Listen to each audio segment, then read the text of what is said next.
kan moo neexee ba. fii ba non moom nee na xeex moo yee nag état xajul ci kenn mais ma xam kenn daa xeexu sax. waaw mais et puis kenn daa xeexu et puis yow mii naan dinaa leen xeex. et puis yan moyen ngay jëfandikoo. sunu ay moyens. moyen de l'état mais loolu si gis li gën a grave mooy fii kenn xeexu fi. li ñu bëgg rek juste mooy wax ak askan wi ñuy comprendre li ñu bëgg juste mooy le rôle de la presse bi nga ko yàgg defee mooy waxtaan askan bi si li nga xamante mooy jafe-jafe réew mi mais aussi li nga xamante mooy ni réew mi di tëddee di doxee. waaw léegi nag yow mi nga xam ne yaa woon uuf sa njaboot yow yaa taxaw ne dinaa leen xeex ba nga xamante ne xeex naa leen ñu jóge si quelques jours après ñu gis ñenn ñi commencé nekk si ay jafe-jafe. presse boobu tamit loolu ñu waxul lu leen waxul lañ koo fàtte. dem nañ ba wax ne sax ñun ñii di toog sa plateau yi chroniqueurs yi am na ñoo xam ne ñuy fay. pour ñu ñëw toog si plateau yi di wax. te pourtant nag sénégalais mooy koo xamante ne da lay waxal tuuma la waxal lu ne te du am preuve si lenn lu muy wax. dem na ba jàpp ne sax ne li nga xamante mooy yenn chef de presse yi mooy patron de presse yi peut-être que ñoom ñooy bëgg di opposé ak ñun te yàlla xam ne comme ni ñu ko waxee sànq presse bi yëpp ñu fi nekk yëpp. mooy ñoo képp koo fi gis seen i activités yi ça n'a rien à voir ak li xew si presse bi. boo jëlee sànq abu bi ngay wax boo jëlee TFM mais Youssou Ndour xamu fa lu xew boo jëlee fii ñu nekk nii Bougane Gueye Dany moom bokk na si ñi fiy gën a mujjee ñëw xamu sax li xew fii nii. xamu sax li xew fii nii maanaam. te li gën a grave mooy si moom la ñuy mujjee wax que li xew si actualité sénégalaise mais nag gis nga dafa am lu am presse bi fa mu toogoon dafa la mas a nekk. presse sénégalaise gàcce gaa bokk na si presse yi gën a taxaw si Afrique yu gën a respecté liggéey di ko def c'est juste que nag dafa am ñoo xamante ne ñii aj bëgguñu ñi téen te ñii nëbbu bëgguñu ñuy wax tey bu ñu demee tey lañ mën a tuumaal presse. fii nii leader politique yu bëri ku fi amoon jafe-jafe presse moo la libéré.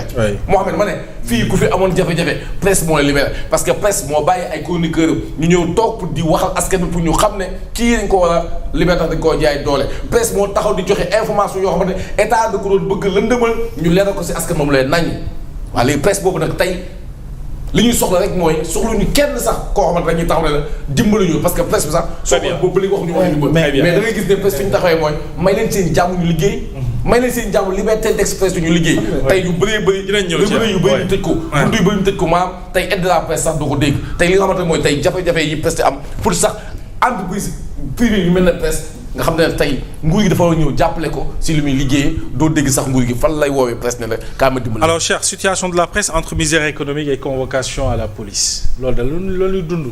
depuis l'avènement de ce régime. li nga boole nii thème bu nekk mën na nekk émission. waaw dañu ko cof rek ba beneen. danañ ci. oui déjà man damay commencer ci convocation bi tey on a convoqué Doudou Coulibaly ñu ngi koy ñaanal jàmm. man encore du ma wax ak intellectuel yi parce que xam naa ne xam nañ li ma xam. wala ñu gën ma ko nand. Doudou Coulibaly xam nga lan lañ ko convoqué. nee nañ dafa wax benn waay ne bandi nga te waa jooju nee nañ moom ak président de la république dafa am ay responsabilités yi nga xam ne dañ ko bokk mu nekk la énième fois ñu koy tuumal nit. di ko wax ne da ngay attaquer nit koo xam ne maanaam offense à une personne exerçant tout ou partie des prérogatives du président de la république saa yu ñu demee tribunal dindi. chef d'accusation boobu loolu lañ defal Moustapha Diakhaté ñu tëbal ko def ko Bachir Fofana ñu tëbal ko def ko Assane Diouf ñu tëbal ko finalement ki nga xam ne moom mooy convoqué waate du ma fi tudd kenn nag xam ngeen kan la te mu noppal ñu ci mbir moomu mu koy dindi ci chef d'accusation yi waaye saa yoo ko defee mu dem tribunal juge yi nee la li ngay toppee ki amul parce que ça n'existe pas, y a pas de prérogative. Très bien. Pour deux raisons.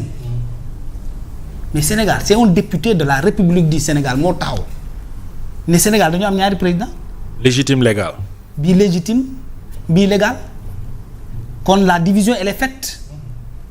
Président légitime mënul dugg ci prérogative bu président bu légal et président bu légal mënul dugg ci prérogative bu président bu légitime comme lu ñu la yenn loolu yow yaa koy gàlloo.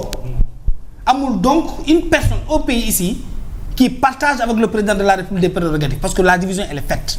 Xaw ma na comprendre ngeen fi may wax. Dégg nañu la très bien. te ki ko wax c'est pas n'importe qui, c'est un député de la République du Sénégal. Et il assume. Et il assume. kon lu ñu toppee Doudou Coulibaly amul parce que ñoom ñu nekk au pouvoir nee nañu Sénégal ñaari président la am kenn ku nekk yaa ngi jouer sa rôle kii dans sa légitimité l'autre dans sa légalité kon dañuy tooñ Doudou Coulibaly mais depuis quand wax ni di bandi nga insulte la injure la offense la ci réew mi man su ma xoolee xool ba nga kontaan ma ne la yaay bandi parce que da nga sànce mais ça va yaay bandi loolu ci jargon la bokk. mais bu doon insulte la tamit ndax nit mën na fi saaga bu gën a garaaw bu Azoura saaga Bassirou Diomaye Faye président de la République du Sénégal. saaga ko ci yaay tudd li ma bëgg la tudd. ci waajuru président de la République. et il est libre il est dans les dorures de la présidence de la République. du pouvoir kenn waxu ko dara. maintenant lu si des. maanaam par rapport ak cette oppression économique là. elle est voulue les dictateurs presque la ñuy njëkkee rey ba pare soog a dérouler seen plan. ñoo ngi ci logique boobu. wala système totalitaire yi. totalitaire yi ñoom ñëpp c'est des dictateurs. et c'est la presse de rester debout te kenn moo ci mën a dimbali woon ñaar kii président Bassirou Diomaye Faye la parce que bëgguñu ko mu nekk président de la République bëgguñu mu jeexal mandat. dañoo bëgg waa ji ñëw falu remplacer ko avant 2019 parce que waa ji moo toog ne ko dañ may bàyyi moo gouverner. kii taxaw ne ko tu n'es pas légitime. keneen ki taxaw attaquer le conseil constitutionnel mi nga xam ne moo valider la légitimité et la légalité du président de la République. kon les manifestations sont là ñun ñëpp xam nañ ko. maintenant quel est le procédé quel est le mode opératoire le modus operandi qui puisse permettre d'arriver à leur volonté qui est de faire coûte que coûte pour que l'autre arrive au pouvoir. waa jooju moo ñu war a dimbali Bassirou Diomaye Faye. c'est ça. sinon il va et l'autre c'est la population. rapidement. parce que quand il y aura pas de presse dinañ leen rey kenn du ko wax dinañ leen tëj kenn du ko wax dinañ leen teree dund gu neex kenn du ko wax dinañ leen priver de vos droits de liberté dem vacances. dem sorti dem ci lu neex kenn du leen ko waxal parce que tout simplement presse bi kenn rek la fi nekkal comme la magistrature mooy le peuple. là le droit est rendu au nom du peuple mais l'information elle est aussi donnée au nom du peuple. très rapidement en 2 minutes. sauf que Pastef dafa bëgg a am li nga xam ne mooy sa propre justice. et il se donne les moyens pour am ko. avoir aussi sa propre presse. avoir sa propre presse def li nga xam ne ni tout ce que li mu désiré mu nekk lu ñu mën a réaliser.